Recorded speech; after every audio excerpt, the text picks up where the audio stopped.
घने जंगल की सरहद पर बसे इस गांव में हर पूर्णिमा की रात एक भेड़िया आकर कत्लेआम मचा देता और उस गांव में रहने वाले लोग हर पल डर के साए में गुजार रहे हैं। उसी गांव में वेलेरी नाम की एक लड़की भी रहती थी जिसे रोज पानी लेने के लिए जंगल में जाना पड़ता। वेलेरी की माँ अक्सर उसे अनजान लोगों से दूर रहने को कहती थी क्योंकि वो भेड़िया एक आदमखोर भेड़िया था जो कि कोई भी हो सकता था। पर इसके बावजूद वेलेरी ने पीटर नाम के एक लड़के को अपना दोस्त बना लिया और वो छुप छुप कर उसके साथ खेला करती और वक्त के साथ उनकी ये दोस्ती प्यार में कब बदल गई ये उन्हें पता भी नहीं चला। तो अब ऐसे ही 10 साल बीत चुके थे और हमेशा की तरह आज भी वेलेरी पीटर से मिलने चली आई जो कि अब जंगल में लकड़ी काटने का काम करता है। लेकिन वेलेरी से मिलते ही पीटर ने उसे कहा कि क्या तुम्हें पता है तुम्हारी माँ ने तुम्हारी शादी हेनरी नाम के एक लड़के से तय कर दी है, जबकि वेलेरी को इस सब के बारे में कोई अंदाजा नहीं था। दरअसल पीटर के लकड़ी काटने के काम की वजह से वो ज्यादा पैसे नहीं कमा पाता, जबकि वेलेरी की माँ चाहती थी कि वेलेरी की शादी एक अच्छे और अमीर परिवार में हो। इसलिए उन्होंने वेलेरी की शादी हेनरी से तय कर दी जो कि इस गांव के लोहार का बेटा है। लेकिन वेलेरी और पीटर बचपन से एक दूसरे से प्यार करते हैं, इसलिए वेलेरी अपनी माँ का ये फैसला न मानते हुए पीटर के साथ इस गांव से भाग जाने के लिए राजी हो गई। पर इस गांव से निकलने के लिए जब वो दोनों अपने घोड़ों की ओर बढ़ रहे थे तभी उन्हें गांव की चर्च बेल की आवाज सुनाई दी जो कि खतरे का संकेत था। चर्च बेल की आवाज सुनकर जब वेलेरी गांव में वापस आई तो उसे पता चला कि इस बार भेड़िए का शिकार कोई और नहीं बल्कि वेलेरी की बड़ी बहन लूसी बनी है। और जैसे ही वेलेरी ने लूसी की लाश देखी तो वो फूट फूट कर रोने लगी।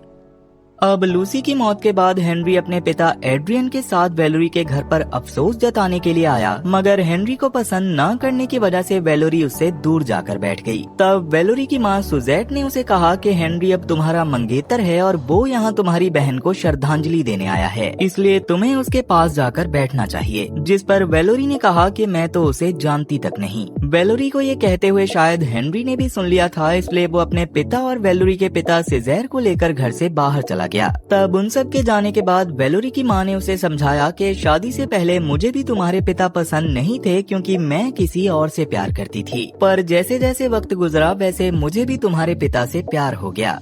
खैर इसी दौरान वहाँ लूसी की सहेलियां भी आ गई जिनकी बातों से पता चला कि लूसी असल में हेनरी को बहुत चाहती थी। पर उस रात जब हेनरी ने उसे कहा कि मैं तुमसे नहीं तुम्हारी छोटी बहन वेलेरी से प्यार करता हूँ तो उसका दिल टूट गया और हो सकता है कि इसी वजह से उसने भेड़िए के हाथों मरने का फैसला किया होगा। ये सब सुनकर वेलेरी को सच में बहुत ज्यादा बुरा लग रहा था, इसलिए फिलहाल उसकी माँ ने लूसी की सहेलियों को चुप करवा दिया। जिसके कुछ देर बाद पीटर भी लूसी को श्रद्धांजलि देने के लिए आया, पर वेलेरी की ने उसे बाहर ही रोक लिया। उन्होंने पीटर से कहा कि तुम भी वही काम करते हो जो मेरे पति करते हैं, इसलिए मुझे पता है कि तुम कितना कमाते हो, पर मैं अपनी बेटी को एक अच्छी जिंदगी देना चाहती हूँ जिसके लिए मैंने उसकी शादी हेनरी से तय की है। तो अगर तुम वेलेरी से सच में प्यार करते हो तो उसका पीछा छोड़ दो। और पीटर ये सब सुनकर वहाँ से चला गया।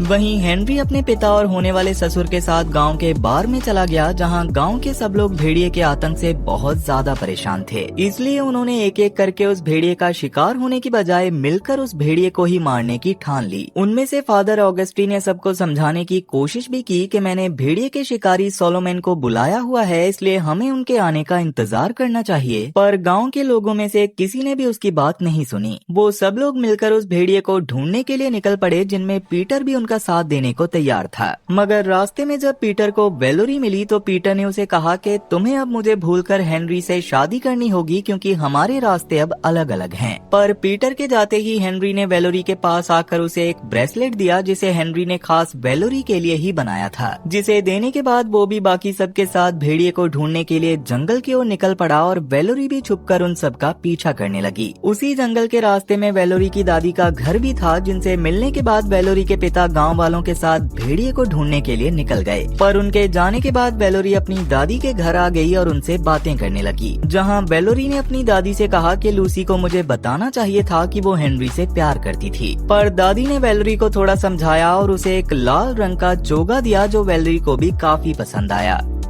वहीं गांव के लोग भेड़िए को ढूंढते हुए एक अंधेरी गुफा तक पहुंच गए, जिसके अंदर 2 रास्ते होने की वजह से वो सब 2 टीम्स में बंटकर भेड़िए को ढूंढने लगे। पर हेनरी और पीटर की टीम जब अपने चुने हुए रास्ते पर गई तो वो रास्ता भी आगे चलकर 2 रास्तों में बंट गया, जिन्हें देखकर पीटर ने कहा कि हमें फिर से 2 टीम्स में बंट जाना चाहिए, जबकि हेनरी का कहना था कि उन सबका साथ रहना सबके लिए सुरक्षित होगा। लेकिन पीटर ने हेनरी की बात नहीं मानी और 2 लोगों को लेकर हेनरी और उसके पिता से अलग हो गया। मगर आगे बढ़ते वक्त उन्हें वो भेड़िया मिल गया, जिसे वैसे तो गांव वालों ने मिलकर मार दिया था, पर इस सब में हेनरी के पिता को अपनी जान गंवानी पड़ी। दूसरी ओर वेलोरी को अपनी दादी के घर में बहुत अजीब आवाजें आने लगी, जिनका पीछा करते हुए जब वो अपनी दादी के कमरे में पहुंची तो वहां उसकी दादी के अलावा और कोई भी नहीं था।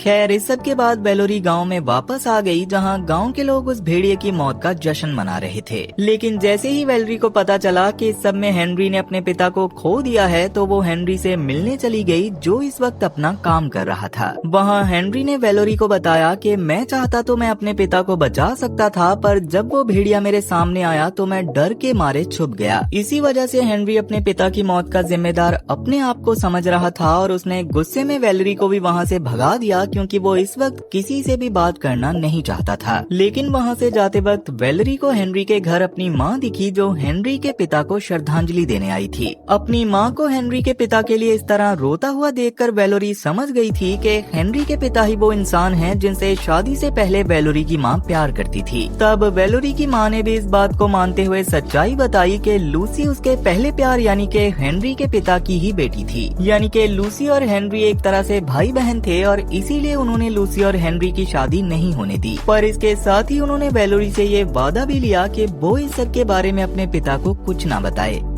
खैर, वो दोनों ये बातें कर ही रही थी कि तभी सोलोमन भी अपने साथियों के साथ वहाँ आ पहुँचा, जो आदमखोर भेड़ियों का शिकारी है। लेकिन सोलोमन के वहाँ आते ही गांव के मुखिया रीव ने उसे बताया कि आपने आने में काफी देर कर दी, क्योंकि हम उस भेड़िए को मार चुके हैं। पर सोलोमन ने उन्हें सच्चाई से रूबरू करवाते हुए बताया कि मेरी बीवी का नाम पेनेलोपी था और हमारी 2 बेटियां हैं, और हम भी कभी ऐसे ही गाँव में रहते थे जहाँ आपके गाँव की तरह ही एक नरभक्षी भेड़िए का आतंक था। तो ऐसे ही एक पूनम की रात मैंने अपने दोस्तों के साथ उस भेड़िए को मारने का फैसला किया और हमने उसे ढूंढ भी लिया था। भले ही उस भेड़िए से हुई इस लड़ाई के दौरान मैंने मेरे दोस्तों को खो दिया, पर मैंने भी उस भेड़िए पर बहुत बार किए, यहाँ तक कि उसका एक पंजा भी काट दिया। लेकिन फिर अचानक वो हमारे सामने से गायब हो गया और मैं निशानी के तौर पर उसके कटे हुए पंजे को गाँव में ले आया। मगर जब मैं अपने घर पहुँचा तो मेरी बीवी मर चुकी थी और उसका एक हाथ कटा हुआ था। ये कहानी सुनाने के बाद सोलोमन ने उन सबको भेड़िए का वो कटा हुआ पंजा दिखाया, जो उसकी बीवी के हाथ में बदल चुका था। और उसे दिखाते हुए सोलोमन ने बताया कि जब भी कोई नरभक्षी भेड़िया मरता है तो वो इंसानी रूप में ही मरता है, पर जिसे आप लोगों ने मारा है वो बस एक आम भेड़िया है। इसके साथ ही सोलोमन ने उन्हें ये भी बताया कि 13 सालों में बस एक बार ऐसा होता है जब मंगल ग्रह चांद के बहुत पास आता है, जिसे खूनी चांद की रात कहा जाता है। आम पूनम की रात नरभक्षी भेड़िए के काटने से आप मर सकते हैं, लेकिन खूनी चांद के वक्त वो भेड़िया जिस भी इंसान को काटता है वो भी उसी की तरह एक नरभक्षी भेड़िया बन जाता है। वो भेड़िया आपका कोई पड़ोसी हो सकता है, आपका कोई दोस्त या फिर आपके परिवार का ही कोई सदस्य। इसलिए जब तक हम उस भेड़िए को मार नहीं देते, कोई भी इस गांव से बाहर नहीं जाएगा, क्योंकि आज ही वो खूनी चांद की रात है और उसे खत्म होने में पूरे 3 दिन लगते हैं। पर गाँव के लोगों ने ये सब आज से पहले कभी नहीं सुना था, इसलिए वो सोलोमन की बात मानने की बजाय उस मरे हुए भेड़िए के लिए फिर से जश्न मनाने लगे।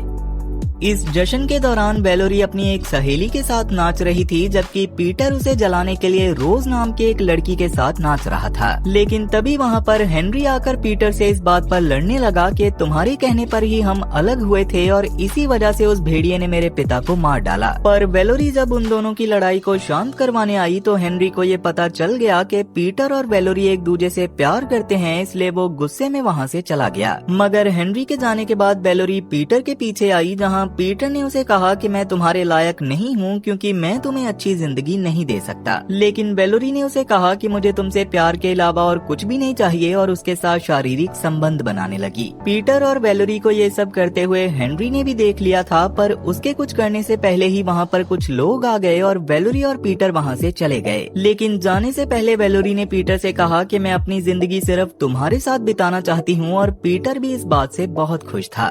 खैर, तब तक काफी रात हो चुकी थी और आसमान में वो खूनी चांद भी दिखने लग गया था। और इतने लोगों को खुलेआम जश्न मनाते हुए देखकर वो भेड़िया भी वहाँ आ पहुँचा और उसने आते ही रीब को अपना शिकार बना लिया। जिसके बाद भेड़िया गाँव के कई लोगों को जख्मी करने के बाद सीधा वेलोरी के पास गया, जहाँ भेड़िया ने वेलोरी से कहा कि तुम मुझे अच्छे से समझती हो, इसलिए तुम्हें मेरे साथ चलना होगा, पर अगर तुम मेरे साथ नहीं आई तो मैं इस पूरे गांव को शमशान बना दूंगा। लेकिन तभी वहां पर सोलोमन आ पहुंचा और भेड़िया वहां से भाग गया।